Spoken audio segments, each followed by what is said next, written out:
రోజు రోజుకి గోల్డ్ రేట్లు పెరుగుతున్నాయి. తాకట్లో ఉన్న బంగారానికి వడ్డీలు పెరుగుతున్నాయని టెన్షన్ పడుతున్నారా? కొమ్మూరి గోల్డ్ వచ్చాక ఆ టెన్షనే పోయింది. కొమ్మూరి గోల్డ్.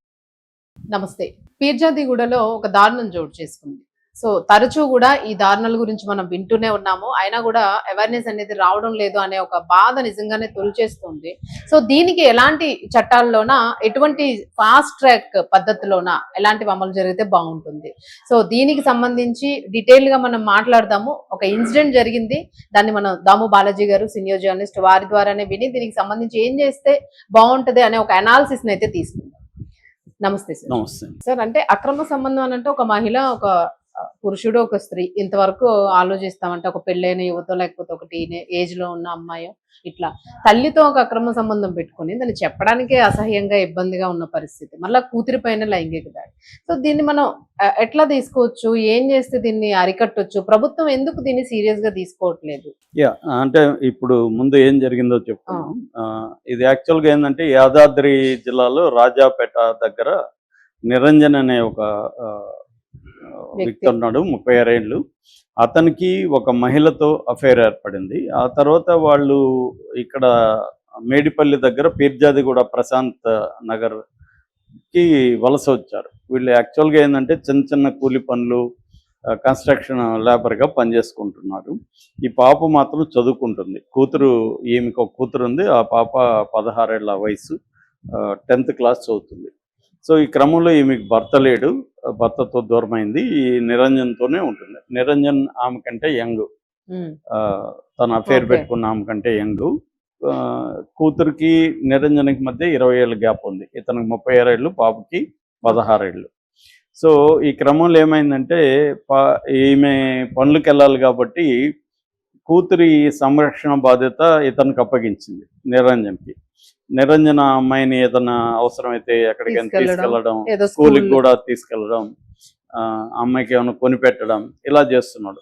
అంటే ఈ అమ్మాయి కొంచెం ఇతనికి దగ్గర అవుతుంది కదా నేచురల్గానే. అంటే తండ్రి లేడు, ఒక ఫాదర్లీ ఫిగర్ ఈ అమ్మాయికి కావాలి. తల్లి తిట్టినా, కోప్పడినా ఎవరికైనా చెప్పుకోవాలంటే ఇతను చూసుకోవడం, అలాగా ఇతను అమ్మాయికి దగ్గరయ్యి దాన్ని అడ్వాంటేజ్గా తీసుకొని ఆ అమ్మాయి మీద లైంగిక అత్యాచారం చేశాడు. సో ఇది అమ్మాయి ఫస్ట్లో చెప్పడానికి భయపడింది. అంటే అమ్మాయికి ఇష్టం లేదు, కానీ ఇక తల్లి బాయ్ ఫ్రెండ్ దీన్ని చెప్తే తల్లి నమ్మదు, ఇంకా షేమ్ అవుతుంది, అందరికి తెలిసిపోతుంది అని ఉన్నింది. అది ఇంక పెద్దదయ్యి చివరికి చెప్పాల్సి వచ్చింది. ఇతని ఎక్కువైంది, మళ్ళీ అదే చేస్తుంటే అట్లా గొడవ అయ్యి ఇప్పుడు కేసు అయింది, పోలీస్ కేసు అయింది. పోలీసులు అతని మీద పోక్సో కేసు పెట్టారు. ఈ అమ్మాయి వాంగ్మూలాన్ని రికార్డ్ చేశారు. తల్లి కూడా అతని మీద కంప్లైంట్ ఇచ్చింది. సో ఇప్పుడు అతను నిరంజన్ అయితే అరెస్ట్ చేశారు. మామూలుగా మనకి ఈ మేడిపల్లి దగ్గర ఫాస్ట్ ట్రాక్ స్పెషల్ కోర్టు ఉంది అనమాట. ఈ పోక్సో కోసమే స్పెషల్. మనకి ఆ మధ్య బండి భగీరథ కూడా ఈ కోర్టే చేసింది. యాక్చువల్గా ఈ మధ్యకాలంలో మనం కానీ పోక్సో కేసు అని కొట్టి కానీ హైదరాబాద్లో చూస్తే విపరీతంగా ఉంటున్నాయి. ఈ కోర్టు పరిధిలో మీరు వెళ్ళి కానీ ఆ కోర్టు పరిధిలో ఉన్న కేసులు కొడితే చాలా విపరీతంగా కనబడుతున్నాయి. దాని తర్వాత ఈ కోర్టు కూడా స్ట్రిక్ట్గానే రెగరస్ పనిష్మెంట్లే ఇస్తుంది. ఈ మధ్య కూడా 20 ఏళ్ళు పనిష్ చేసింది, ఒకరికి శిక్ష విధించింది, కఠిన కారాగార శిక్ష. ఇక్కడ అసలు ఎందుకు ఇవి జరుగుతున్నాయి? ఒకటి అంటే ఈ మధ్య దేశంలో ఇలాంటివి బాగా పెరుగుతున్నాయి. నేను పర్సనల్గా కొన్ని నాకు తెలుసు, కొన్ని చాలా కేసులు నేను చెప్తుంటా కదా అప్పుడప్పుడు. మొన్ననే ఒక 2 జరిగాయి. ఒకటేమో ఈ అఫైర్ పెట్టుకున్న ఒక బాయ్ ఫ్రెండ్ తన కూతుర్ని సెక్సువల్ చేస్తున్నాడని చెప్పి అతని అంగం కట్ చేసేసింది. అది బాగా పాపులర్ అయింది ఆ వీడియో. రెండవదేమో అతను చంపేసింది ఒకసారి.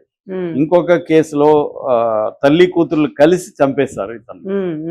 ఇలాంటి పెరుగుతున్నాయి. ఇక్కడ 2 రకాలు బ్రాడ్గా మనకు కనబడతాయి ఇలాంటి కేసుల్లో. ఒకటి తల్లి అంటే ఒక స్త్రీ భర్త లేనప్పుడు, భర్త చనిపోవడం కానీ విడాకులు కానీ ఎవరితోనో ఒకరితో అఫైర్లో ఉంటుంది.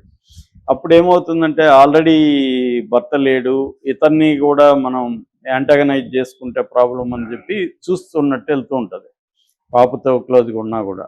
సో అట్లా ఒక్కొక్కసారి తల్లికి కొంచెం తెలుసో కొంచెం తెలియకుండా అఫైర్ పెట్టుకునేసి కంటిన్యూ చేయడం, అదొకటి జరుగుతుంది. రెండవది ఫోర్స్ఫుల్గా అంటే లైంగిక అత్యాచారం చేయడం. తల్లి వదులుతుంది కాబట్టి ఆమె ఎల్లకాలం వీళ్ళిద్దరిని కనిపెట్టుకొని ఉండలేరు కాబట్టి కావాలని అతను ఆమె లేనప్పుడు కూడా రావడం, ఏదో ఈ వీధిలో వెళ్తూ వచ్చానని చెప్పడం, ఏదో తెచ్చివ్వడం.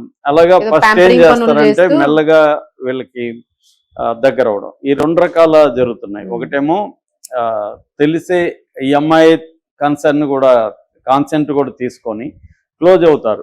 ఎందుకంటే ఫాదర్లీ ఫిగర్ లాగా కాకుండా ఒక ఫ్రెండ్ లాగా అమ్మాయితో బిహేవ్ చేయడం, ఫ్రెండ్ లాగా అమ్మాయిని చూసుకోవడం, ఎక్కడికైనా బయటికి తీసుకెళ్ళడం, ఫుడ్ కొనిచ్చడం, డ్రెస్ గిఫ్ట్లు ఇవ్వడం, అమ్మాయి బాధలు వినడం ఓపిక్గా. ఇవన్నీ అమ్మాయికి బాయ్ ఫ్రెండ్స్ ఉన్నారా, అబ్బాయిలతో ఎలా ఉంటుంది, ఇవన్నీ మెల్లగా కనుక్కోవడం. సో ఆ అమ్మాయిలో కొంచెం కోరికలు వచ్చే విధంగా బిహేవ్ చేయడం, డిస్కస్ చేయడం, ఇలాగా మెల్లమెల్లగా. ఎందుకంటే అదేదో అంటే ఘనము కానీ ద్రవము కానీ ఏజ్, పాదరసం లాంటి ఏజ్, అప్పుడప్పుడే వాళ్ళకి కోరికలు ఉంటాయి. దాన్ని కరెక్ట్గా వీళ్ళు అడ్రస్ చేయడం. రెండోది ఫాదర్ లేని ఒక ఫాదర్లీ, చాలా మంది అమ్మాయిలకు ఉన్న ఇదేంటంటే ఫాదర్కి దగ్గరగా ఉంటారు క్లోజ్గా. ఫాదర్ లేనప్పుడు ఆ ఫాదర్ ఫిగర్గా చాలా మంది, అందుకని తమ కంటే ఏజ్ ఎక్కువలతో అఫైర్లు పెట్టుకోవడానికి ఈడిపల్ కాంప్లెక్స్ అంటారు. అంటే ఫాదర్ ఫిగర్ని అమ్మాయిలు లైక్ చేయడం. ఎందుకంటే మామూలు అబ్బాయిలు అయితే ఇంత ఓపిక్గా ప్యాంపరింగ్ చేయరు, వీళ్ళు అడిగిందంత కొనిపెట్టరు. కానీ ఫాదర్ ఫిగర్స్ ఏం చేస్తారంటే వీళ్ళని ఫాదర్ లాగా చూసుకోవడం, అంటే అడిగింది కొనిపెట్టడం, వాళ్ళు అడిగింది కాదనకుండా ఉండడం, వాళ్ళని ప్యాంపరింగ్ చేయడం, తల్లి మీద కంప్లైంట్లు ఓపిక వినడం, తల్లిని కూడా కొంత కంట్రోల్ చేయగలగడం. అంటే ఇతనుంటే మనకి ఒక సేఫ్టీ, ఒక భద్రత, కోరిన కోరికలు నెరవేరుస్తాడు, ఇవన్నీ ఇది ఉంటాయి. ఇవన్నీ అతను ప్రొవైడ్ చేస్తున్నప్పుడు అతను అడిగింది ఇస్తే పోతుంది. ఆ మధ్య ఒక అమ్మాయి నేను ఇంటర్వ్యూ చేస్తున్నప్పుడు అడిగాను, నువ్వెందుకు మీ మేనమామలతో అఫైర్ పెట్టుకున్నావు అంటే, నేను పెట్టుకోలేదు సార్, వాళ్ళే ఇది చేశారంటే. ఎందుకు మరి నువ్వు ఒప్పుకున్నావు అంటే, వాళ్ళకి కావాల్సింది వాళ్ళకి ఇస్తే నాకు కావాల్సింది వాళ్ళు ఇస్తారు కదా అనిపించింది అని చెప్పింది. అంటే వాళ్ళకి ఏం కావాలి, నా బాడీ కావాలి, వాళ్ళు నాకు అన్ని ప్రొవైడ్ చేస్తున్నారు, వాళ్ళు ఏమో సరే వాళ్ళకి కావాల్సింది వాళ్ళకి ఇచ్చేసామనుకో నాకు అన్ని దొరుకుతాయి కదా అనిపించింది నాకు. అందుకంటే ఏమి నాకు ఆ ఏజ్లో పెద్దగా తెలియలేదని అనింది. ఏజ్ అయినాక, సో మెచ్యూరిటీ వచ్చాక తెలుస్తుంది మనం ఎక్స్‌ప్లాయిటేషన్ గురైనామని. కానీ అప్పుడేమనిపిస్తుంది, వీళ్ళకి బాడీ కోరుకుంటున్నారు అంతే కదా, మిగతా అన్ని మనకు ప్రొవైడ్ చేస్తున్నారు కదా అని వీళ్ళు సరెండర్ అయిపోవడం అనేది చాలా మంది చేస్తున్నారు. ఇదంతా వాళ్ళకి అర్థమవుతుంది, ఈ గేమ్ అంతా వీళ్ళకి తెలుస్తుంది. వీళ్ళు కొద్ది రోజులు స్టడీ చేసి ఇచ్చేస్తారు. అయితే ఇక్కడ 2 రకాల మగవాళ్ళు ఉంటారు. ఒకటేమో దళిత అఫైర్ ఉన్నప్పుడు మళ్ళీ కూతురు మీద ఎందుకు పోయింది అన్నప్పుడు ఫిడోపైల్ బిహేవియర్ అంటారు. ఈ ఫిడోపిలిక్ బిహేవియర్ అనేది దీన్ని పిలుస్తారు, డిజార్డర్గా కూడా పిలుస్తారు. అంటే చాలా మందికి చిన్నపిల్లల పట్ల లైంగిక వ్యామోహం ఏర్పడుతుంది. అందుకనే చిన్నపిల్లల్ని ఎక్స్‌ప్లాయిట్ చేయడం, చిన్నపిల్లల పోర్ను చూడడం, ఇవన్నీ ప్రపంచవ్యాప్తంగా ఉంటుంది. వాళ్ళని ఫిడోఫైల్ అంటారు, ఫిడోపిలిక్ డిజార్డర్ అని పిలుస్తారు. అలాంటి లక్షణాలు కొంతమందికి ఉంటాయి. కొంతమందికి ఫిడోఫైల్ కాకపోయినా అందుబాటులో ఉంది, ఆల్రెడీ మదర్తో మోజు తీరిపోయి ఉంటుంది, ఇప్పుడు కొత్తదనం కావాలి, అందుబాటులో ఉంది, వల్నరబుల్గా ఉంది. రెండోది ప్రైవసీ ఉంటుంది, ఎక్కడో పోయి ఎవరినో ట్రై చేయాల్సిన అవసరం లేదు, ఇంట్లోనే ఉంటుంది. తల్లి ఒకవేళ తెలిసినా రేపు తల్లి కూడా మహా అంటే చేయొద్దని ఆడవచ్చు, ఇంకోటి తప్ప రిపోర్ట్లు ఇవ్వరు. ఇవన్నీ పనిచేస్తాయి, వీక్ పాయింట్స్ పనిచేస్తాయి. అందుకని ఈజీ టార్గెట్స్ ఎవరవుతారంటే వీళ్ళు అవుతారు. అందుకని చైల్డ్ అబ్యూజింగ్ కేసెస్లో మనం ఇండియాలో డేటా చూస్తే 95 to 98% తెలిసిన వాళ్ళే చేస్తారు కొత్త వ్యక్తుల మీద కంటే. చాలా మంది పేరెంట్స్ కొత్త వ్యక్తులు ఏమన్నా చేస్తారని భయపడతారు, కానీ డేటా చూస్తే కొత్త వ్యక్తుల కంటే తెలిసిన వాళ్ళు, ఇంట్లో వాళ్ళు, పక్కింటి వాళ్ళు, మేనమామలు, చిన్నాన్నలు, అదే ఫాదర్స్. ఆ మధ్య ఫాదర్స్ తో ఇలాంటి ఫేస్ చేసిన అమ్మాయిలంతా కలిసి ఒక థియేటర్ గ్రూప్ పెట్టారు బెంగళూరులో. అందులో నాకు తెలిసిన ఆమె కూడా ఉంది, ఆ ఫాదర్ కూడా నాకు తెలుసు. సో వాడంతా ట్రై చేసి ఇంతకీ వాడు ఏమన్నాడు చివరిలో అంటే, పెద్ద అయినాక ఆమె అడిగితే అయినా వర్కౌట్ కాలేదు కదా, నేను ఎంత ట్రై చేసినా అన్నాడంట. మళ్ళీ అతను చార్టెడ్ అకౌంటెంట్, సో ఇలాగా ఎడ్యుకేటెడ్ దీనికి సంబంధం లేదు. ఈ విషయంలో తన ఏం లేదు, తన కూలి వాళ్ళకి హైలీ ఎడ్యుకేటెడ్ ఏం సంబంధం లేదు. అది ఒకటే ఎడ్యుకేషన్. సో ఇలాగా ఇదవుతుంది. దీంట్లో ఏంటంటే ముఖ్యంగా తల్లుల పాత్ర ఎక్కువ ఉందండి. తల్లుల పాత్ర ఎక్కువ ఉందంటే అర్థం ఏంటంటే తల్లులు జాగ్రత్తగా గమనించాలి. ఒక ఎదిగిన బిడ్డ ఉంది, పెట్టుకోకుండా అఫేర్ పెట్టుకున్నా బయట పెట్టుకోవాలి. ఇంటి వరకు వాడిని తీసుకురాకూడదు. వీళ్ళు ఎక్కడికైనా వెళ్ళాలి తప్ప ఇంటికి తీసుకురాకూడదు.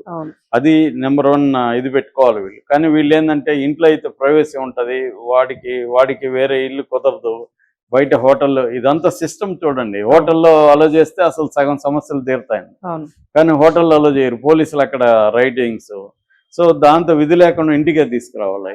వాళ్ళకి ఇంటికి తీసుకొస్తేమో ఈ పాప ఉంటుంది, పాపని వాడు కన్నేస్తాడు. కన్నేసి స్లోగా వాడు కూడా ఏంటి మదర్కి తెలియకుండా మెల్లమెల్లగా ఈమెకి హెల్ప్ చేస్తున్నట్టుగా, మదర్కి కూడా ఏంటి తను ఒక మగవాడి హెల్ప్ కావాలి, అమ్మాయికి ఎవరో తోడు ఉండాలి, స్కూల్కి డ్రాప్ చేయాలి, ఆమె కుదరదు. అలాగా మెల్లమెల్లగా అతను డిపెండెన్సీ తన మీద చేసుకొని యూజ్ చేస్తాడు. ఇది అంత ఈజీ సొల్యూషన్స్ ఏం లేవు. పోలీసుల వైపు నుంచి చూసుకున్నప్పుడు పోలీసులు కూడా పోక్సో కేసుల్లో సీరియస్గానే పనిచేస్తున్నారు. కానీ అది ఎస్టాబ్లిష్ చేసి దాన్ని శిక్ష వేయించడం కూడా పోలీసులకు అంత ఈజీ కాదు. ఇవన్నీ ఎస్టాబ్లిష్ అవ్వాలి. కాకపోతే ఏంటంటే పోక్సో కేసు కొంతవరకు పోక్సో చట్టం ఇలాంటి వాళ్ళకి గట్టిగానే పనిష్మెంట్ ఇస్తుంది. కానీ ఓన్లీ చట్టమే సరిపోదు. ఇక్కడ సిస్టమ్ అంతా కూడా అనేక విషయాలు దీంతో లింక్ అయినాయి. అంటే వీళ్ళకి ఫర్ ఎగ్జాంపుల్ హోటల్ స్పేస్ ఫ్రీగా ఇచ్చారనుకో, వీళ్ళు దాంట్లోకి వెళ్తారు, ఇంటికి రారు. విధి లేక వాళ్ళు ఇంటికి తీసుకొస్తున్నారు. ఎందుకంటే బయట హరాస్మెంట్లు ఎక్కువ, బయట ఎక్కడ పోవాలి వీళ్ళకి కలవాలంటే ఎక్కడ స్పేస్ లేదు. ఈ స్పేస్ ప్రొవిజన్ అనేది విదేశాల్లో చాలా వరకు ఉంది. లవ్ హోటల్స్ పేరుతో గంటగా 2 గంటలు. ఇక్కడ ఒకవేళ లీగల్ గా పెట్టినా పోలీసుల హరాస్మెంట్. యాక్చువల్ సుప్రీంకోర్టు ఇద్దరు కన్సెంటింగ్ అడల్ట్స్ హోటల్లో ఉంటే పట్టుకోవద్దని చెప్పింది. కానీ పోలీసులు వింటున్నారా? వినట్లేదు. ఈ మధ్య కూడా అదేంటి 500 హోటల్లో మీద రైడింగ్ జరిగిందని గొప్పగా చెప్పుకుంటున్నారు. సో ఇలాగా ఇది ఇంటర్లింక్డ్ ఇష్యూ ఇది. సో ఏమన్నా అయితే మేజర్గా తల్లులు జాగ్రత్త తీసుకోవాలి. అడల్ట్ పాప ఉన్న చోట బాయ్ ఫ్రెండ్స్ని తీసుకురావడం, వాళ్ళకి పరిచయాలు చేయడం, వాళ్ళ కేర్ ని వదలకుండా ఉండడం తీసుకోవాలి. కోర్టులు కూడా ఇంకొంత క్విక్ గా ఇది ఒకటే కాకుండా అనేక కోర్టులు పెట్టి ఫాస్ట్ ట్రాక్ కోర్టులో శిక్షలు వేయాలి. దీని మీద కొంత ఎడ్యుకేట్ చేయాలి. అట్లాగే స్కూళ్ళల్లో కూడా ఒక గ్రీవెన్స్ కమిటీ లాంటిది ఉండాలి. అంటే పిల్లలకి ఏమన్నా బయట ఏమన్నా ఇష్యూలు వచ్చినా కూడా చెప్పుకునే ఒక కౌన్సిలర్లు పెట్టుకోవడం, అలాంటి ఉండడం ద్వారా ఏమవుతుందంటే వాళ్ళు ఫ్రీగా, ఇప్పుడు అమ్మాయి బిగినింగ్ లో ఫ్రీగా చెప్పుకోగలిగితే, కౌన్సిలింగ్ రెగ్యులర్ గా కౌన్సిలింగ్ ఉంటే, నువ్వు ఎవరితో తిరుగుతున్నావు, మీ ఇంట్లో ఎవరెవరు ఉంటారు, ఇవన్నీ కొంత అడగగలిగితే వాళ్ళు ఎక్కడో చోట బయటకు చెప్పుకుంటారు. మొన్న ఒక అమ్మాయి అట్లానే చెప్పిందంట సార్, స్కూల్లో ఆటో డ్రైవర్ అబ్యూజ్ చేసి అటెంప్ట్ చేసేసాడు. అమ్మాయి ఏం చేయాలో అర్థం కాదు, స్కూల్కి వచ్చింది, వెళ్ళిపోయింది. ఆ నెక్స్ట్ డేనే గుడ్ టచ్ బ్యాడ్ టచ్ గురించి కౌన్సిలింగ్ అయిందంట. ఇంకా అమ్మాయి వెక్కి ఏడ్చుకుంటాను, ఇంకా జరిగిందంతా ఏడుస్తూ చెప్పేసిందంట, ఇట్లా నాకు ఇలా జరిగింది అని.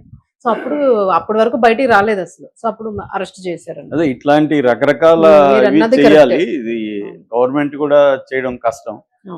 ఎన్జిఓస్ ఏమైనా స్కూల్స్, ఎన్జిఓస్ ఇవన్నీ ఎడ్యుకేట్ చేయడం, ఇవి ఇప్పుడిప్పుడే కొంత జరుగుతుంది కానీ సరిపోదు. మన పాపులేషన్ కి అది సరిపోదు. పాపులేషన్ పెరిగింది, కోరికలు పెరిగిపోయినాయి. దట్ సోషల్ మీడియా ఎఫెక్ట్ బాగా ఉంది సార్. సోషల్ మీడియా బిఫోర్ కూడా ఇట్లా ఉండేదా? ఎప్పుడైనా ఉండేది మనకు తెలియదండి. న్యూస్లు బయటికి రావు. ఇప్పుడు ఎందుకు బయటకు వస్తున్నాయంటే కనీసం బయటకు వస్తున్నది కొద్దిగా బెటర్ ఇదన్నమాట. అంతకుముందు తెలిసేవి కాదు. అంతకుముందు కూడా ఉండేది, అప్పుడు బయట తెలిసే కప్పిపుచ్చేసేవాళ్ళు. Thank you.